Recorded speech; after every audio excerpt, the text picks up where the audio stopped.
ఈ రోజు రాజశేఖర రెడ్డి గారు ఉమ్మడి ఆంధ్ర రాష్ట్ర నాయకుడిగా 2 సార్లు గెలిచిన నాయకుడు. అలాంటి నాయకుడికి రాజకీయాలు ఆపాదిస్తూ ఈ రోజు రాజశేఖర రెడ్డి గారి విగ్రహాలను ధ్వంసం చేస్తున్నారు టీడీపీ గుండాలు. ఇది ఎక్కడి న్యాయమని అడుగుతున్నాం. రాజశేఖర రెడ్డి గారు మన రాష్ట్రం కోసం ఎన్నో అద్భుతమైన పథకాలు చేయడం నిజం కాదా? మన రాష్ట్ర ప్రజల కోసం తాను బతికినంత కాలం సేవలు చేస్తూ పోరాటాలు చేస్తూ బతకడమే కాకుండా చచ్చిపోయేటప్పుడు కూడా ఆఖరికి రచ్చబండకని వెళ్లి ప్రజల కోసం తప్పించి చనిపోయిన మాట వాస్తవం కదా? మరి అలాంటప్పుడు అంత పెద్ద మనిషి, అంత మంచి మనిషి అయిన రాజశేఖర రెడ్డి గారి విగ్రహాల జోలికి తెలుగుదేశం పార్టీ వాళ్ళు ఎందుకు వెళ్తున్నారో చంద్రబాబు గారు వాళ్ళ నాయకులు సమాధానం చెప్పాలి. రాజశేఖర రెడ్డి గారు ఏదో వైసీపీ నాయకుడు అన్నట్టుగా వ్యవహరించడం జరుగుతుంది. వైసీపీ వాళ్ళు హత్యా రాజకీయాలు చేసుండొచ్చు, గుండా రాజకీయాలు చేసుండొచ్చు, కక్ష రాజకీయాలు చేసుండొచ్చు, మేము కాదంటం లేదు. కానీ దానికి రాజశేఖర రెడ్డి గారికి ఏమిటి సంబంధం అని అడుగుతున్నాం. వైఎస్ఆర్ సిపి అంటే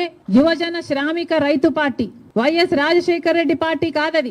వైసీపీలో రాజశేఖర రెడ్డి గారు లేరు. రాజశేఖర రెడ్డి గారి పథకాలు లేవు. రాజశేఖర రెడ్డి గారి ఆశయాలను నిలబెట్టే వాళ్ళు లేరు. మరి అలాంటప్పుడు రాజశేఖర రెడ్డి గారి విగ్రహాలను ఎందుకు పగలగొడుతున్నారో తెలుగుదేశం పార్టీ వాళ్ళు ఒకసారి ఆలోచించాలి. రాజశేఖర రెడ్డి గారిని, ఆయన ఆశయాలని నిలబెట్టే వాళ్లే అయితే రాజశేఖర రెడ్డి గారు తలపెట్టిన జలయజ్ఞంని జగన్మోహన్ రెడ్డి గారు ఎందుకు విస్మరించారు? రాజశేఖర రెడ్డి గారు తన ప్రాణం కంటే ఎక్కువ నేను ఇందుకోసమే పుట్టాను, జలయజ్ఞం కోసమే పుట్టాను అని రాజశేఖర రెడ్డి గారు అంతగా జలయజ్ఞం కోసం తప్పిస్తే జగన్మోహన్ రెడ్డి గారు 6 నెలల్లో జలయజ్ఞం మొత్తం పూర్తి చేస్తానన్న జగన్మోహన్ రెడ్డి గారు కనీసం ఒక్క ప్రాజెక్టు కూడా ముట్టుకోలేదు. మరి వైసీపీలో రాజశేఖర రెడ్డి గారు ఉన్నారో లేదో ఆలోచన చేసుకోవాలి. రాజశేఖర రెడ్డి గారి ఎంతో ఇష్టమైన ఫీజు రీయింబర్స్మెంట్, ఇలాంటి పథకాలకు కూడా వైసీపీ ఈ రోజు వరకు కూడా అధికారంలోంచి దిగిపోయే రోజు వరకు కూడా 4,000 కోట్లు బాకీ పడింది. చిక్కీలకు, స్కూల్ యూనిఫాములకు, ఆఖరికి కోడిగుడ్లకు కూడా బిల్లులు కట్టలేదట. మరి అలాంటప్పుడు రాజశేఖర రెడ్డి గారి ఆశయాలను నిలబెట్టే పార్టీ వైసీపీ పార్టీ అని ఎందుకు అనుకుంటున్నారు?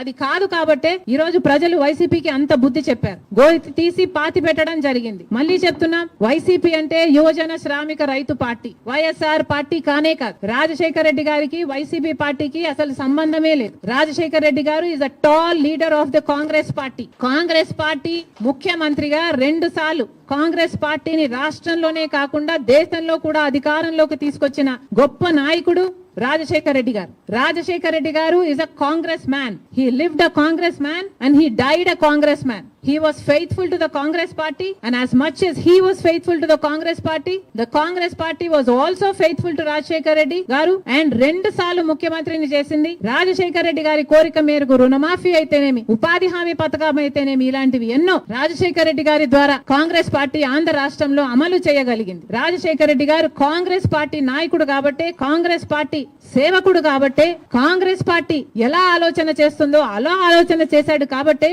అంత అద్భుతమైన పథకాలు, ఫీజు రీయింబర్స్మెంట్ అయినా, ఆరోగ్యశ్రీ అయినా, ఇందిరమ్మ ఇళ్ల పథకం అయినా, ఇలాంటివి ఎన్నో పథకాలు బీదవారి కోసం, అట్టడుగున ఉన్న వర్గాల కోసం రాజశేఖర రెడ్డి గారు చేయగలిగారు. అంటే ఇవన్నీ కాంగ్రెస్ మ్యాన్ గా రాజశేఖర రెడ్డి గారు చేశారు. మళ్ళీ చెప్తున్నాం, ఈ రోజు కాంగ్రెస్ మ్యాన్ గా రాజశేఖర రెడ్డి గారు నిలిచారు, బతికారు, అలాగే చచ్చిపోయారు. మళ్ళీ చెప్తున్నాం, రాజశేఖర రెడ్డి గారు is a Congress man. Telugu Desam party నాయకుల్ని, కార్యకర్తలకి అందరికీ కూడా హెచ్చరిస్తున్నాం, రాజశేఖర రెడ్డి గారి విగ్రహాల జోలికి వెళ్ళకండి. వైసీపీకి, వైఎస్ఆర్ కి సంబంధం లేదు. యువజన శ్రామిక రైతు పార్టీ జగన్మోహన్ రెడ్డి గారి పార్టీ. రాజశేఖర రెడ్డి గారు is a Congress man. Rajasekhara Reddy గారి విగ్రహాల జోలికి మళ్ళీ వెళ్లారు అంటే నేనే వెళ్లి ఆ విగ్రహాల దగ్గర ధర్నా చేస్తా.